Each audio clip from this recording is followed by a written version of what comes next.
Nazi Seawoods में board मुतासिर जी सरहदी वारन मदद न कई जे सबब खुले आसमान हेठ वारन बचन सुदो भी यारो मददगार बणियल आहिनि। पेश आहे रियाज़ हुसैन जमाली जी रिपोर्ट।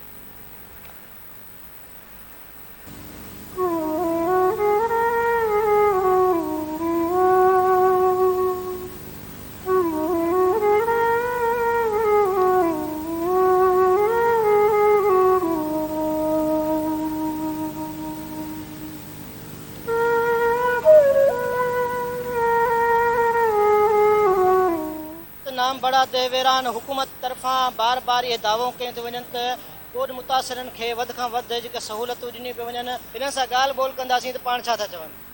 ना बा कलो कॾहिं ईअं वेठे आहियूं बा, सभु बचड़ा नंढड़ा ईअं आहिनि बा, माने अटो घर में कोन्हे बा, भाड़ो किरायो जॻहूं ॿुॾी विया बा, उधर भाड़ो किरायो करे आयासीं बा, सभु कुझु ॿुॾी विया लुड़ी विया, ख़ाली सिर कढी ॿाहिरि निकिरियासीं बा, ना कुझु कोन्हे। वाट लाज हिकिड़ी माइड़ी ॾिनो हो, एतिरो एतिरो करे गभो गभो करे ॿारनि खाधो आहे नंढनि। का भी सहूलियत ना आहे कि चवां हींअर तव्हां ॾिसो पाण खे चवां असां उस में वेठा आहियूं, अहिड़ा अहिड़ा सॻी नाज़ुक माण्हू खे चवां उस में वेठा आहिनि, न असांखे टेंट मिलियो आहे न असांखे राशन मिलियो आहे, हींअर ताईं असां बुख ते वेठा आहियूं। सभु नंढड़ू मानी मानी था कनि, असां बोर्ड मुतासिर ना पैसा न अची काॾा मानी पठे थी नंढड़ी हिकु त पेट आहे, माई खे का शइ बि कोन्हे, अलाह बि ॾिसे थो।